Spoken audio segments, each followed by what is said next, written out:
Tenemos una nueva versión, el HIG-FIM 4.0. Esta versión surge a partir de una revisión que empieza en el año 2020, conjuntamente con las diferentes partes interesadas, que son parte de Cascade, que es lo que era antes la Sustainable Apparel Coalition, o SAC. ¿Sí? Para ustedes por ahí son muchos nombres, pero básicamente SAC es quien crea el estándar en conjunto con otras marcas. Ahora cambió el nombre y se llama Cascade. HIG Index en conjunto con Worley, aparece Worley en los últimos 2 años, si mal no recuerdo, pero básicamente es quien provee la plataforma, ¿sí? Cuando Cascade es quien define la metodología del estándar, los requisitos. Pero básicamente lo que hicieron en esta nueva versión es alinear todos los requisitos con los estándares de la industria, ¿sí? Incluso con las buenas prácticas existentes. Y para eso desarrollan un paper, ¿sí? Un informe técnico. Entonces, como les decía, se desarrolló este informe técnico que nosotros dejamos el link ahí en caso que ustedes lo quieran leer, si todavía no tuvieron la oportunidad de leerlo. Pero básicamente el HIG Index está construido por los usuarios y para los usuarios. ¿Qué quiere decir esto? Que los usuarios que participan en lo que es completar el Kikindes, hacer la evaluación de su performance ambiental, también han participado en este nuevo cambio de juego para la toma de decisiones sostenibles. ¿Y qué quiere decir? En esta actualización del informe técnico de Kikindex. Y el objetivo principal que tiene esta nueva herramienta es mejorar la calidad de los datos, tener una alineación con los estándares globales de la industria, como el GHG Protocol, que tiene que ver con gases de efecto invernadero, con los Science-Based Targets, que son los objetivos ambientales basados en la ciencia, y también con ZHC, que como ustedes saben tiene 3 áreas: aire, agua y químicos, ¿sí? Pero además se ampliaron las cuestiones medioambientales, o sea, hay más preguntas. Si en sí se ampliaron, se verifican menos. Ahora vamos a profundizar un poquito en eso. Bien, el módulo está disponible para su compra desde noviembre de 2023. Entiendo que la mayoría de ustedes ya lo completaron, lo compraron y lo están completando. Así que no es nuevo para ustedes. Y sobre todo porque la mayoría de ustedes ya han verificado su FEM por lo menos más de 2 veces. Entonces, ahora nos movemos a lo que es cambios y actualizaciones. ¿Cuáles son las principales cambios y actualizaciones que tuvo el estándar de HIG-FIM? O sea, versus el HIG-FIM 4.0 versus 3.0. Bueno, el primer cambio es licencia de operaciones y permisos. Antes, el HIG-FIM pedía principalmente la licencia de operación, ¿sí? Y por debajo los permisos ambientales. Si la fábrica no tenía la licencia de operación, automáticamente el módulo quedaba en cero. Sin embargo, a partir de este año, con el HIG-FEM 4.0, si ustedes no tienen alguno de los permisos ambientales que sean aplicables en ese país, de acuerdo a la legislación, también el módulo quedaría en cero si no hay una justificación válida. Todavía estamos tratando de entender qué sería una justificación válida, ¿sí? Pero para darles un ejemplo, tenemos en algunos países, nos hemos encontrado que por allí los órganos ambientales demoran en entregar los certificados de aptitud ambiental, las licencias ambientales, las licencias de operación. Bueno, esa sería una justificación válida. La fábrica hizo todo lo necesario para obtener el certificado, la licencia, el permiso, pero el órgano ambiental está demorado. Por otro lado, tenemos una reestructuración del perfil de fábrica. Antes veíamos que ustedes seleccionaban de qué industria eran, qué procesos tenían, qué operación, ¿sí? Y ahora van a seleccionar, al seleccionar el perfil de fábrica, de acuerdo a eso, van a aparecer las preguntas que aplican sus procesos, ¿sí? Porque ahora lo vamos a ver, pero van a tener que contar qué procesos tienen, más o menos como antes, pero ahora está un poco más detallado. Bueno, una pregunta nueva: si la fábrica opera en un parque industrial. Por otro lado, si han pasado si la fábrica ha sido sometida por algún proceso o evaluación ambiental, o sea, auditoría ambiental, como por ejemplo ISO 14001. Por otro lado, si la fábrica divulga las cuestiones relacionadas con las emisiones de gases de efecto invernadero, vamos a ver qué significa divulga, ¿sí? O que básicamente si comparte, si son públicas esas informaciones, pero ¿qué significa eso en los términos de HICFEM 4.0? Y por último, se agrega esta pregunta que es ¿cuántos empleados están involucrados en la operación y el mantenimiento de las plantas de tratamiento de agua?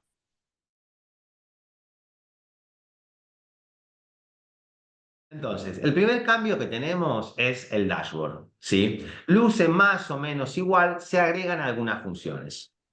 Por ejemplo, el tema de las descargas. Cuando ustedes tienen una sola fábrica, la verdad es que, por lo menos lo que vemos nosotros, descargar la información desde el HIC Index parece un poco más confuso. Es mejor los registros propios que tienen ustedes. Sin embargo, cuando ustedes tienen varios sitios, que es una empresa, que es un grupo que tiene 10 fábricas, podrían bajar toda la información del HIC Index a través de la sección de descargas y hacer una comparación de los datos históricos, entender cuáles fueron sus consumos. Pueden incluso hacer un análisis de fábrica contra fábrica al descargar esta información, ¿sí? También, por otro lado, aquí tenemos el detalle, ¿no? Bueno, acceder a los datos del módulo, las puntuaciones se han modificado, se agregan, perdón, se modifican las puntuaciones, se agregan las áreas de oportunidad que antes estaban, pero no eran visibles. Hay una evaluación comparativa también, se agrega lo del informe de emisiones de gases de efecto invernadero. Yo aquí, de acuerdo al análisis que hicimos, entiendo que no es que se agrega, porque siempre estuvieron las emisiones, pero hay un desglose más profundo respecto al año anterior. Hay un análisis de datos CSV, o sea, con el archivo CSV, a través de las descargas de la información que ustedes han cargado. Bien, básicamente esas son las principales actualizaciones. Cuando hablamos de áreas de oportunidad, bueno, una vez que ustedes tengan la verificación realizada y publicada, van a ver en su dashboard la sección de áreas de oportunidad. En esta sección la herramienta va a mostrar aquellas preguntas que fueron respondidas negativamente, o sea, que no han cumplido. Ustedes habrán visto durante el proceso de verificación que se pone si está accurate o inaccurate, ¿sí? Entonces, si está inaccurate, ahí va a aparecer en las áreas de oportunidad y va a haber una recomendación automáticamente, ¿sí? O sea, ¿qué tienen que hacer para cumplir ese requisito? Bien, entonces, en la sección de gases de efecto invernadero, ustedes van a ver que hay como una solapa nueva. Esto lo van a ver una vez que publiquen el HIC-FEM, ¿sí? Que lo publiquen y lo verifiquen. Entonces van a ver las emisiones totales de su fábrica, absolutas, normalizadas en base a alguna variable, como por ejemplo las unidades producidas. Y por otro lado, un desglose, perdón, de esas emisiones de las fuentes de energía y de las emisiones atmosféricas. Siempre y cuando aplique, ¿no? Porque si ustedes no tienen emisiones atmosféricas, por supuesto, las emisiones de gases de efecto invernadero, producto de las emisiones atmosféricas, va a estar en cero. Bien, perdón. Con respecto a la descarga de informes, así es como ustedes lo van a ver en la plataforma, van a ver que hay una serie de opciones para descargar y cuando ustedes vayan cliqueando, incluso les va a explicar qué van a ver en cada archivo y es básicamente para analizar y comprender el impacto ambiental de sus instalaciones. Si ustedes tienen registros propios, entendemos que es mucho más fácil ver los registros propios que estos archivos CSV, pero si tienen una serie de fábricas, como ya he mencionado, probablemente sea un documento muy bueno para hacer análisis, ¿sí? Ejemplo, en una de las marcas para las que yo trabajo, usamos los archivos CSV, que tienen más de 400 fábricas en todo el mundo, y con esos archivos CSV hacemos un análisis para comprender cómo es la performance de las fábricas en el mundo, pero tenemos más de 400 fábricas. Entonces podemos saber en qué niveles alcanzaron, cuál fue la puntuación, promedio, máxima. Creamos pivot table, ¿no? A través del Excel y podemos obtener esos datos. Pero no sé si realmente esto es para ustedes. Ahí cada uno de ustedes definirá si esta información les sirve o no.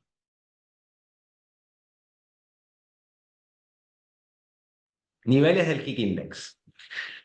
Aquí, afortunadamente, por el momento no tuvimos ningún cambio, se mantiene. El HIC Index, recuerden que es una plataforma que contiene un cuestionario o un self-assessment, una autoevaluación, donde las fábricas tienen que completar como una especie de checklist para saber qué requisitos cumplen de ese estándar, que es el Kick Index, en 8 áreas de impacto. Entonces, para cada una de esas áreas de impacto hay 3 niveles. El nivel 1 es el fundacional, donde las fábricas tienen un conocimiento y una comprensión de las fuentes y los sistemas que utilizan.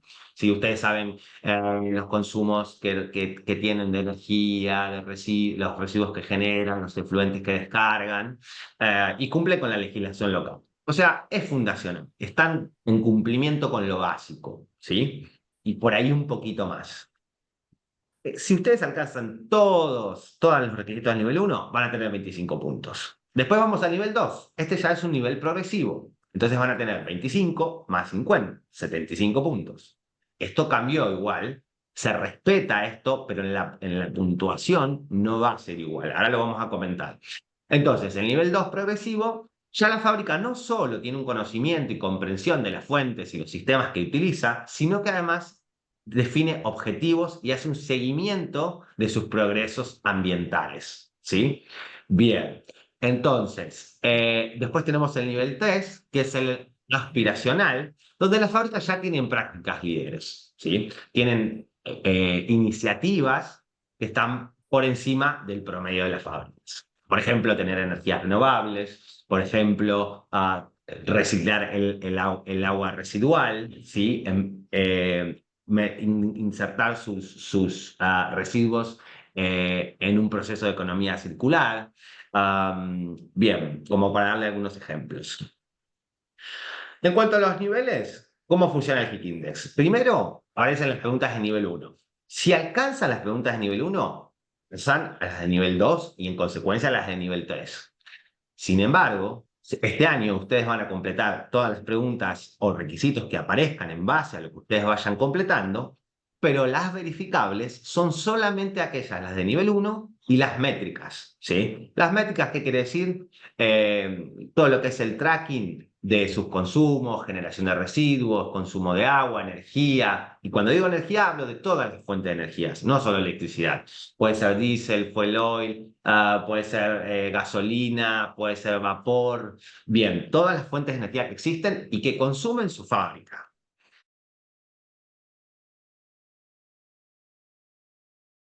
Vamos ahora a la metodología de puntuación. ¿Qué tenemos aquí de bueno y de nuevo? En principio creo que las fábricas se podían ver beneficiadas, por lo menos este año, porque solo se van a verificar las preguntas de nivel 1. ¿Qué significa? Y las métricas, ¿no? ¿Qué significa esto? Entonces, ustedes van a tener una puntuación que va a ser en base a las preguntas de nivel 1, o sea, máximo 25 puntos, y por otro lado, un promedio, se va a hacer un promedio entre esos 25 puntos y todas aquellas que no entran en la verificación, pero que ustedes sí completaron. O sea, la puntuación va a ser un promedio entre lo verificado y lo que no se verificó. Estamos todos tratando de entender cómo vamos a interpretar esos datos, porque no es comparable con lo que veníamos haciendo. Pero bueno, ahí veremos en ese camino cómo será, ¿sí? Entonces, hay adición de preguntas nuevas, adición a preguntas nuevas. Hit Index o Cascade considera que eso conllevaría en un aumento en el tiempo de la verificación, pero nosotros, sin embargo, vemos que el promedio de verificación es entre un día y 2 como máximo. La mayoría de las fábricas con un día de verificación estaría bien, más medio día para el reporte, ¿no? Que es normalmente cómo funciona el modelo de propuesta de valor que tenemos en Minerva. Nosotros en particular, aprovecho y les comento esto, no vamos a ver qué es lo que no cumplieron, no. Lo que nos gusta hacer con nuestros clientes, que es lo que venimos en particular, lo que vengo yo haciendo hace muchos años, antes de ingresar a Minerva, es asesorar a los clientes proveyéndoles el expertise que uno tiene, incluso les damos algunos formularios para que puedan cumplir requisitos, les explicamos por qué no cumplen el requisito y qué deberían hacer para cumplirlo, y no vamos, como les dije, a poner que no cumplen, no. Nuestro objetivo es que ustedes cada día sean un poco mejor, ¿sí? Que la fábrica en la que ustedes trabajan tenga un desempeño ambiental cada vez mejor. No vamos a poner que no, solamente. ¿Sí? Bien. Para los que, no, las que ya nos conocen, ya saben cómo trabajamos, pero por ahí para aquellos que no nos conocen, bien, ahí les contamos un poquito cómo es nuestra forma de trabajo. Bien, avanzando un poco, con lo de la metodología de puntuación, como les dije, el FEM podría quedar en cero si ustedes no tienen la licencia de operación o la habilitación o la licencia de funcionamiento, ¿sí? En cada país tiene un nombre diferente. Eh, y si no tienen alguno de los permisos ambientales requeridos por ley, ¿sí? Y por otro lado, recuerden que no todas las preguntas se puntúan. ¿Y por qué es importante remarcar esto? Porque si yo tengo algunas preguntas que no se puntúan, entonces yo me focalizaría en aquellas que sí tienen puntuación. Hay un link donde ustedes pueden, alguna vez se los compartimos, si no me escriben un mail y se los hacemos llegar, pero hay un link donde ustedes pueden ver todas las áreas de impacto, todas las preguntas y cuáles se puntúan y qué se requiere para cada pregunta también, ¿sí? Bien, avanzando un poquito para no demorarnos, cuando ustedes verifiquen su módulo y lo posteen, van a ver básicamente la puntuación de esta forma. La puntuación obtenida por la autoevaluación y la puntuación obtenida por el módulo verificado, ¿sí? Estos porcentajes los sacamos de la información de HIC, pero me parece que no son representativos, porque recuerden que lo máximo verificado va a ser 25 puntos y el resto va a ser la autoevaluación, y en base a eso va a haber un puntaje promedio. Pero ustedes lo van a ver así. Lo nuevo son estos circulitos que va a decir en cada sección qué niveles alcanzaron, ¿sí? Entonces, por cada respuesta sí, recuerden que reciben todos los puntos. Por cada respuesta parcial recibirán medio punto y por las no o desconocidas, 0 puntos, ¿sí? Eh, Como ya lo vienen completando, creo que esto la mayoría lo sabe. Así que avanzamos con la cantidad de preguntas y niveles. Acá solo para darles un ejemplo, en lo que es sistema de gestión ambiental, hay en total 16 preguntas posibles. Entonces, lo que es como cada nivel tiene un porcentaje de la puntuación, por ejemplo, el nivel 1, 25% de los puntos posibles. Entonces esos 25 se dividen por la cantidad de preguntas y todas las preguntas valen lo mismo, ¿sí? Valen 2,5. ¿Por qué está bueno comentar esto? Porque a veces algunas de ustedes trabajan con algunas marcas que les piden una puntuación mínima.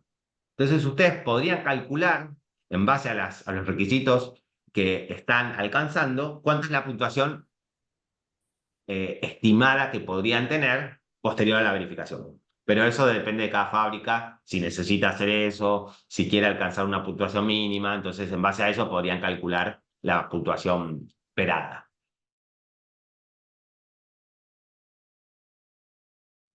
Avanzando un poco con el ciclo del HIC-FIEM, esto es lo que define HIC Index, pero normalmente no coincide con lo que necesita hacer una fábrica, con lo que es la línea de tiempo, porque las fábricas tienen requisitos de las marcas en cuanto a cuándo deben comprar el módulo, cuándo lo deben completar, cuándo lo deben verificar, ¿sí? Pero HIC Index tiene su propia línea de tiempo o calendario. Como les dijimos, se abrió el módulo para comprarlo hasta noviembre del 2023 y va a estar disponible para comprarlo hasta octubre del 24. La autoevaluación ya se puede completar desde noviembre del año pasado. Hasta abril del 2024, ustedes pueden postear y despostear el módulo. Después del 2020, del 30 de abril, una vez que lo postean, no pueden abrir el módulo nuevamente. Lo que es el posteo del módulo, lo mismo, pueden postear o despostear hasta el 30 de abril y después del 30 de abril, una vez que lo postean, no lo pueden abrir. La verificación empezó en enero y termina en diciembre del 2024, pero como les dije, todos estos diferentes requisitos en cuanto a la compra, completar la autoevaluación, postearla o verificar la autoevaluación, depende de su cliente o del deadline que tengan ustedes mismos, ¿sí? Bien, acá queremos hacer un aviso parroquial y darles como una sugerencia. Nosotros lo que estamos viendo es que en la región, solo contando América del Norte y Centroamérica, hay 8 verificadores disponibles. Y hay más de 1000 fábricas para verificar. Entonces, eso nos da que cada verificador debería hacer por lo menos 120 verificaciones en un año, lo cual no es tan posible. Y ustedes saben que hay problemas con respecto a agendar las verificaciones por la falta de verificadores. Incluso conocemos muchas fábricas que lo hacen con empresas del exterior en inglés. Nosotros tenemos la particularidad que lo podemos ofrecer en español principalmente, pero también en inglés y en portugués. Y entonces lo que le queremos sugerir es que no esperen a completar el módulo para agendar su verificación, ¿sí? No es necesario que nos contraten a nosotros encantados de ir a visitarlos a sus fábricas, asesorarlos, proveerles todo nuestro expertise, pero por supuesto que la decisión es de ustedes, pero sí les sugerimos que agenden su verificación lo antes posible, que no esperen a último momento porque de eso va a depender cuándo les verifiquemos y si cumplen o no con el requisito de su cliente. Por ejemplo, hay marcas que piden postearlo y verificarlo para el 30 de abril, otras que piden para el 30 de agosto o 30 de septiembre. Entonces, si no hay verificadores disponibles, probablemente no puedan cumplir con el requisito de su marca. Bien, comenzamos entonces, ¿cómo van a completar su módulo? Lo primero, le van a contar al FEM en qué país está. Después les van a decir qué tipo de fábricas son. Por ejemplo, si ustedes fabrican productos terminados, es montaje del producto final, pero podría ser una fábrica vertical que también produce telas, entonces van a poner fabricación de componentes, o también pueden tener sus procesos como impresión, teñido o lavado de productos, y ahí ustedes van a seleccionar todas las que apliquen. Selecciónenlo bien a esto, porque de acuerdo a eso es lo que les va a aparecer después. Entonces le van a preguntar qué productos fabrican. Como les dije, si además de producto terminado fabrican materiales, consideren bien los materiales, seleccionar, digamos, que producen materiales. Y ahora vamos a ver aquí las categorías de productos. Por ejemplo, si es para indumentaria, que la mayoría de ustedes son de indumentaria, bueno, van a seleccionar qué tipos de productos. Y entonces, en base a eso, les va a preguntar, bueno, usted fabrica camisas, polos, lo que fabrique, cuénteme qué procesos tiene, porque en base a los procesos, entonces se va a saber qué tipo de instalación y categoría de producto, perdón, en base a los procesos se va a saber cuáles son los requisitos que van a tener que cumplir sí o sí. Por ejemplo, una fábrica que produce productos terminados, normalmente el nivel de uso de químicos, si no tiene serigrafía, es bajo, ¿sí? Entonces, la sección de químicos va a ser limitada para esa fábrica, como tiene que ser. Recuerden que antes aparecía todo. Ahora es como customizado de acuerdo a lo que tiene cada fábrica. Entonces, es muy importante completar bien esta sección. Próximo. Le voy a preguntar si tienen en su instalación un tratamiento de agua en el lugar. Eh, porque recuerden que unas fábricas tienen una planta de tratamiento y otras lo colectan en algún tanque de manera provisoria y luego lo envían a tratar fuera del sitio. Entonces, en caso de que sí, ustedes van a responder que sí y van a colocar qué tipo de tratamiento tienen, ¿sí? O sea, bueno, ahí tienen todas las opciones. Después les va a preguntar, en caso de que pongan que sí, cuántas personas participan en la operación y el mantenimiento de esa planta. Van a ser, si es una fábrica que trabaja las 24 horas, probablemente haya 3 personas, ¿sí? Una por turno, como mínimo. Entonces esto, si usan aguas para los procesos y en consecuencia generan aguas residuales, lo van a tener que completar.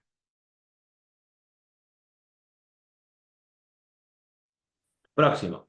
¿Cuántos días funcionó su instalación? Esta es una pregunta súper interesante porque la mayoría pone 365 o pone por allí los sábados y domingos y a veces no trabajan sábados y domingos. Entonces, aproximadamente son 220 días que trabaja un fábrica, ¿sí? En un año. Pero dependerá de si trabaja los fines de semana o no. Lo mejor que ustedes pueden hacer es pedir la producción, esos días trabajados totales en cada mes y generar un archivo. Bueno, enero fueron 20 días, febrero 21, marzo, no sé, 25, por decir algo. Y ahí ustedes van a hacer el promedio de los días trabajados en un año calendario. Por otro lado, las especificaciones tienen que especificar cuántos empleados tienen a tiempo completo. ¿Sí?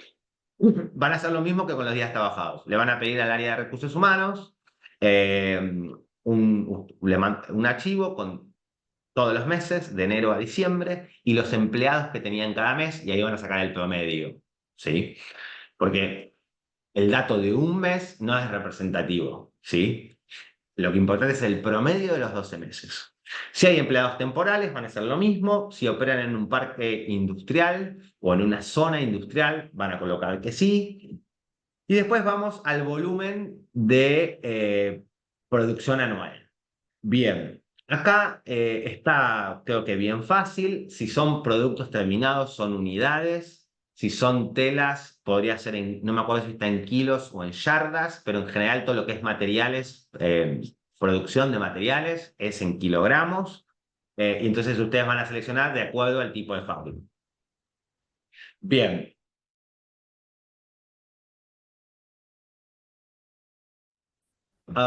Próximo que tenemos es los programas de la industria. Recuerden que esta es una pregunta que ya estaba, pero lo que se hace es ampliar las posibilidades de programas ambientales que existen en la industria del calzado y textil.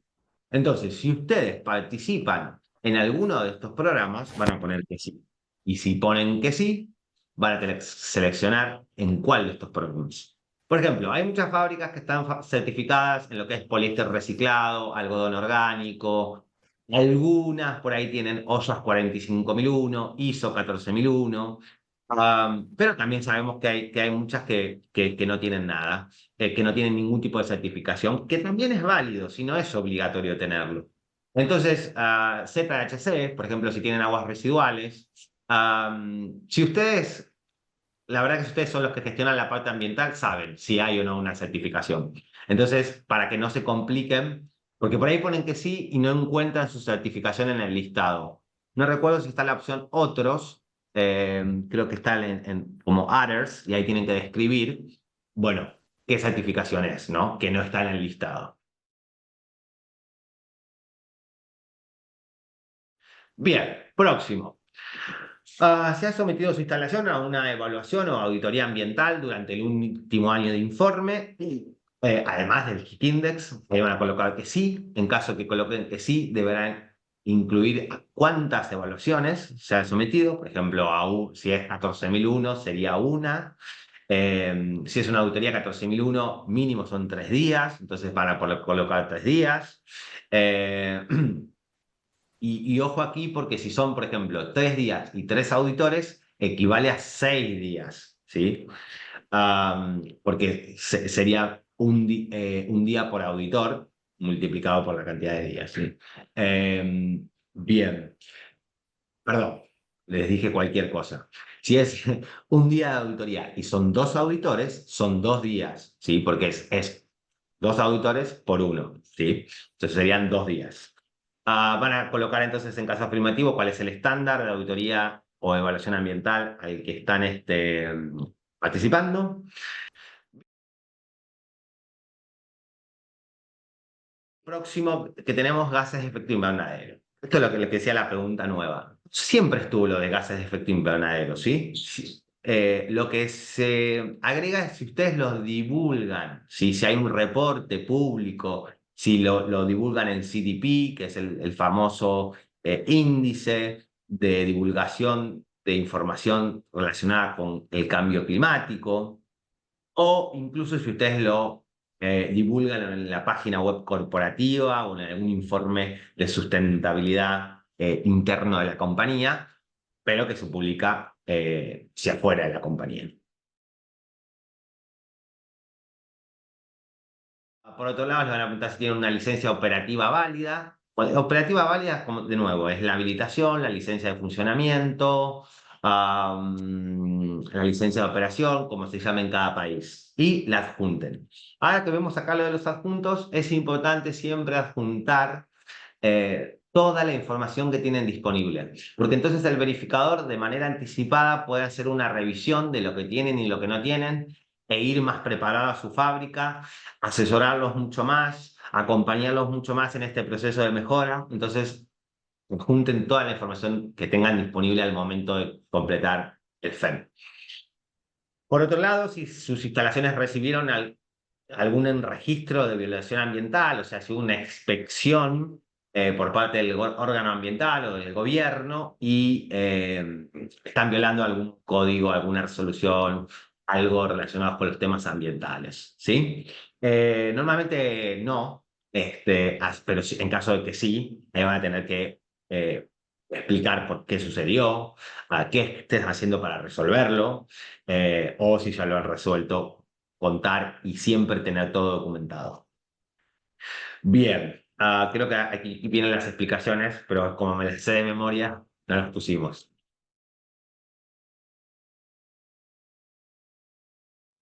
Permisos ambientales. Bueno, acá tenemos lo de los permisos ambientales. En esta sección, básicamente, tiene que ver con los permisos que tiene cada fábrica. Y normalmente a veces se confunden porque es un poco confuso, pero para que esté un poco más claro, en el caso de que su fábrica necesite, o sea, se le sea requerido un permiso ambiental, se refiere a, por ejemplo, cuando una fábrica usa agua para procesos. En algunos países de Latinoamérica, si no en todos, cuando ustedes usan agua para proceso mayor a un volumen determinado, se requiere que haya un permiso para la extracción del agua autorizado por el órgano ambiental. Entonces ahí es donde ustedes tienen que poner que sí, qué validez tiene ese permiso y alguna otra información que está solicitada aquí en esta sección, ¿sí? Y adjuntar ese permiso. Pero, por ejemplo, si tienen la licencia ambiental y la licencia ambiental incluye todo esto, entonces no lo tienen que completar, ¿sí? Que en general, sobre todo para aquellas fábricas que hacen producto terminado, la licencia ambiental cubre todas estas áreas que son aplicables a la fábrica. Como decíamos de nuevo, permiso para extracción de agua, permiso para descarga de agua, permiso de emisiones atmosféricas, permiso para el tratamiento de aguas, y dependerá de cada país. Le queremos comentar cuáles son como los key takeaways, ¿sí? Como, ¿qué son esas cuestiones claves que ustedes tienen que llevar de esta sección? Vamos a tener un key takeaway para cada sección. Bueno, primero asegurar que las licencias y los permisos ambientales están vigentes. Eso tiene que ser parte del sistema de gestión ambiental. No, no puede fallar, ¿sí? Eso es como un consejo más que nada, ¿no? Ahora, si el órgano ambiental no se eximió, no es responsabilidad de la fábrica. Segundo, mapear todos los requisitos. ¿Qué es mapear? Identificar. Decir, bueno, para el área de sistema de gestión ambiental, de energía, de residuos, estas son todas las preguntas, estos son todos los requisitos, estos son los documentos que validan que yo cumplo el requisito, ¿sí? Ármense un Excel eh, que les permita entender cuáles son los requisitos y si los cumplen o no. Y cuál es la evidencia que respalda ese cumplimiento. Por otro lado, adjuntar la mayor cantidad de documentación de respaldo que sea posible, eso lo mencioné. Documentar todas las acciones relacionadas con el GIGFM. En general, como parte de un sistema de gestión, todo tiene que estar documentado. Yo siempre digo, más vale que sobre la documentación.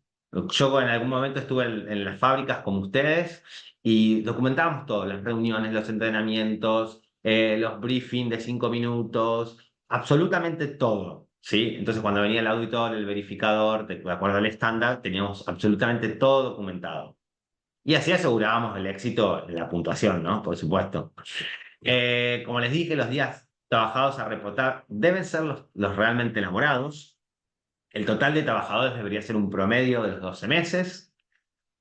Esto creo que no lo comenté al principio, pero mapear los materiales utilizados con el equipo de producción. La verdad que los equipos de sustentabilidad no sabemos ni debemos saber todo, ¿sí? Para eso los equipos de sustentabilidad son equipos multidisciplinarios de diferentes áreas y no es solamente la persona de medio ambiente, la de higiene y seguridad o la que esté responsable del área. Es un equipo multidisciplinario.